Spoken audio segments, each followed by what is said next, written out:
All right. Hello, everyone. Happy Wednesday. Hopefully, you're having a good afternoon. Thanks, Victoria, for sending me an email and to being the spokesperson for the class, and also to collaborate with me as a professor for this semester, which is also a part of our postmodern framework. So I definitely appreciate that. So this course, definitely, I know it can be challenging for students to take in because it is very non-directive. And as an experiential practitioner and also in this academic space, when you're learning about postmodern theories, the best way to learn it is through applied practice. So the course intentionally is set up to be in this non-directive stance. Like, I am not the expert of the material. I'm not the owner of the content. So how I interpret the meaning, how I interpret the information that's in the text is going to be different from your interpretation. The way that I apply it also will be very, very different from person to person. So yes, someone did ask last week about some in-class demonstrations. Sure, I will definitely provide that because it's something that we're asking for, and it seems that it will definitely be useful. So when I am demonstrating a technique, or I'm demonstrating a way of doing therapy under the postmodern realm, as somebody who may use solution focus or narrative, or somebody who may collaborate with a client, it's definitely going to be the Rashida's way. It is not going to be Harleen Anderson's way. It's not going to be Michael White's way. It's going to be Rashida's way of engaging someone based on the symptoms or the concerns that they're presenting at that time. So that's one thing that I'm really trying to stress. Postmodern theories, postmodernism is highly, highly client-centered. It really is specific to the nature of the person, and the context matters, as well as social cultural factors matter. And again, how the person is interpreting their experience and the meaning that they ascribe to it. So the best way to teach that per se is through live discussion and demonstration. And it's not a cookie cutter approach. It's not structured in the way that we have learned about in some of our family systems models. I know some of you said that you're taking that class currently. There's a huge distinction. So within the postmodern era, it's more of a focus on circular causality, and then also there's a saying of it's process over content. So we're asking a lot of questions that are curious in nature. It's like you're trying to get to the deeper understanding, the deeper meaning of how the client has come to be a part of whatever their experiences are that they're discussing, how they're understanding what their experience means, how would they like to move forward, what are some of the changes they feel would be appropriate for them to create a more healthy, defined, meaningful path forward. So it's highly subjective. So it's difficult to kind of teach it through an objective realm, because as a practitioner, that's not how the therapeutic sessions, that's just not how they translate. There's a full collaboration. It's an ongoing collection of stories. You're also creating as you go, based on what the client wants to talk about. And I definitely want to stress it's based on what the client wants to talk about in that moment. So you as the practitioner, you're facilitating the process of inspired growth, inspired action through the co-construction of language, further understanding, deeper meaning and interpretation. So I'll definitely, pick this up again once we get back in class with each other, in case you have questions. So the other thing that I would definitely like to stress for the purpose of our time together on every other Wednesday is that the group facilitators, you again, that takes on the framework of the reflecting team. So based on the readings or the articles that we're reading for that week, what comes up for you? What are you more curious about? What are some things that have brought up, either some sort of emotion in you as you read something from the text, chapter 1, chapter 4, something in your own personal life, an experience that you had? Does it resonate with you? Is it relating back to the text? Is it something that was activating for you? So that is a piece that you bring to class. It's not a teach back. So if you would like to use slides, you absolutely can. If that helps your learning style, if it helps you kind of stay on track and talk through discussion points, that's totally appropriate. Or it really could be you just throwing out a question to the group, something that came up for you, a question that you're more curious about. You can pose that question to the group to get further insight, further thoughts around a particular chapter, something that was said. Maybe there's something in the Harling text. Now we're reading various interviews with her. Maybe it's something that resonates or something you're questioning, like, oh, okay, I may not have handled this client in this particular way that Harling did in the text. And we can discuss that as a group. So that's more of what I'm looking for when we're coming to class during our first 20 minutes or so when the groups are presenting. And what I mean by presenting is literally just bringing up what you're curious about or something that came up for you in the text or an article that you would like to further discuss with other people. So it's always going to resemble a reflecting teams process.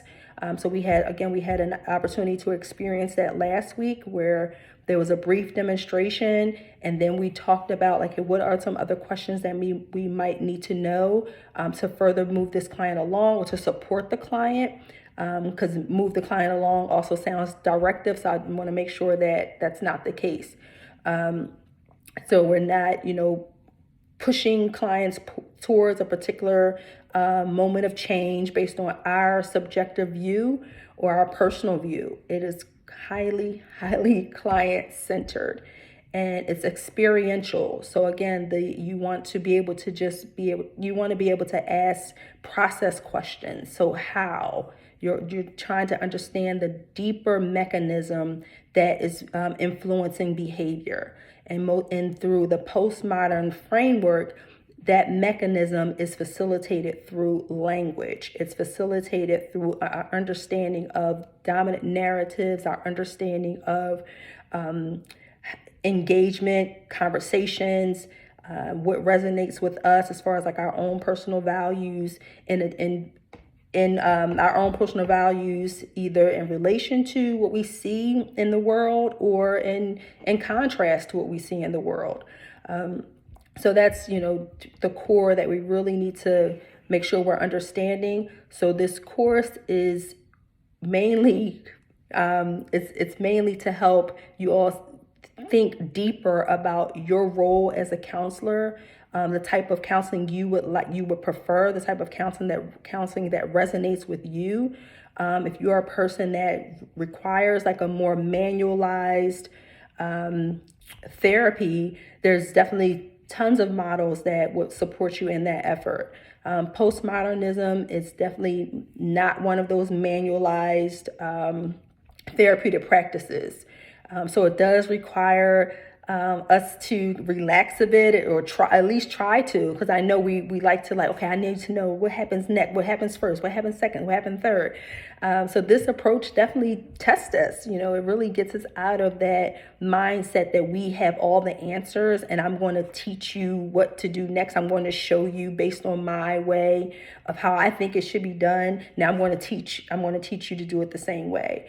Postmodernism challenges that perspective. It really challenges how we show up in the world and how we sometimes can be the person we feel like we have all the answers or we are the influencer.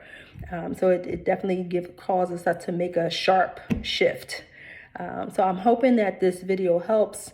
One of the things that I've noticed that's just some changes that I will make during the next semester when I teach this course is that I definitely probably will just not set it up as an asynchronous model. I think it works best when it's a synchronous model, when we meet weekly. And that's how I've taught it in the past. And I've definitely seen that it had a really good flow. There was time to also build out the structure of non-structure, which is hard to grasp in this model where we're just seeing each other every other week. So I definitely recognize that. So I appreciate Victoria, again, taking the time to collaborate with me, to help me fully understand like where you all are, what some changes that need to be made. Also, me doing my own self-reflection and thinking like what I would normally do, like if I'm sick, like completely taking off, and I did not do that when I had COVID. And so that's